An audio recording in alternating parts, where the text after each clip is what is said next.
Donald Trump returned to Twitter last night. It's now called X, for a long conversation with Elon Musk that was hampered by technical issues.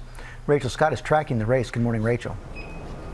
Hey, George, good morning to you. This all got off to a very rocky start. That conversation was delayed by more than 40 minutes because of those tech issues.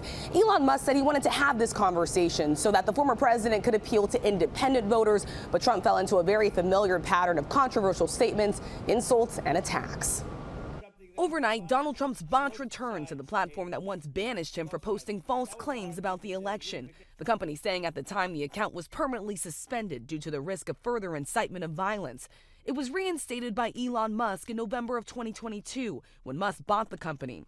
Trump returning to the conversation Monday for a conversation with Musk. Technical issues delaying it from the start for more than 40 minutes.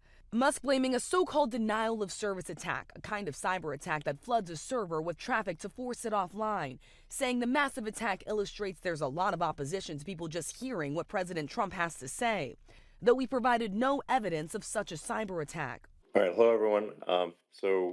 My apologies for the late start. Users getting messages like this saying details not available. Those who were able to get into the live stream welcomed by hold music, then silence. X saying more than 1 million people eventually signed on. I'm looking at the numbers. You got a lot of people listening.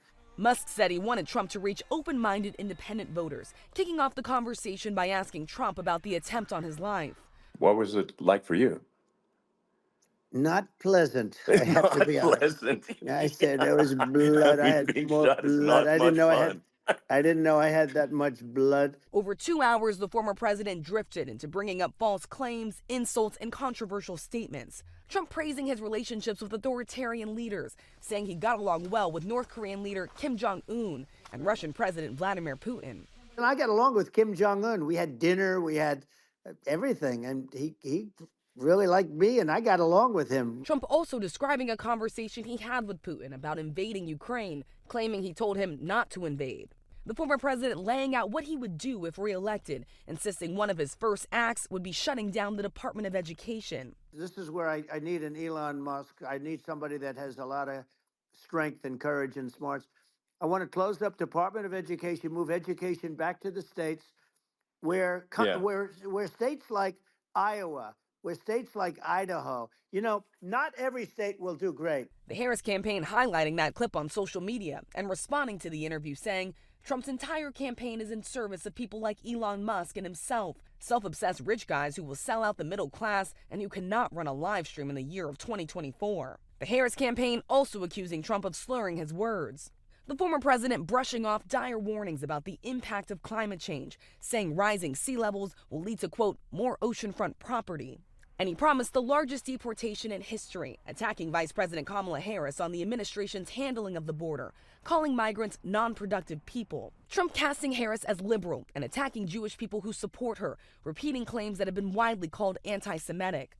And I say, if you're a Jewish person or if you believe in Israel, if you're a person that, is a very pro-Israel, if you vote for her, it's worse than Biden. And Biden was bad. But if you vote for her, you ought to have your head examined. Also at one point saying the new Time magazine cover of Harris looks like his wife. I saw a picture of her on Time magazine today. She looks like the most beautiful actress ever to live. It was a drawing. And she looked very much like our great First Lady, Melania.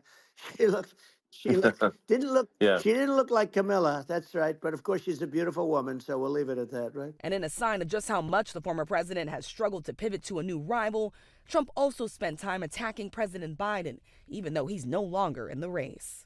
Don't forget, I beat Biden. He failed in the debate miserably. The Democratic National Convention is now less than a week away. The White House says that President Biden will address the convention on Monday and lay out the stakes of this election. We are also told that former Presidents Bill Clinton and Barack Obama will be speaking at the convention as well, George. And Rachel, we also heard from the FBI yesterday. They're now investigating foreign interference in both campaigns. Exactly, George. We know that the FBI has already been looking into these claims by the Trump campaign that it was hacked by Iran. And now sources tell ABC News that the FBI is also looking into attempts by Iran to target the Biden-Harris campaign. The alleged spear phishing email was sent before President Biden dropped out of the race. A Biden campaign official tells ABC News they are not aware of any security breaches, George. Rachel Scott, thanks.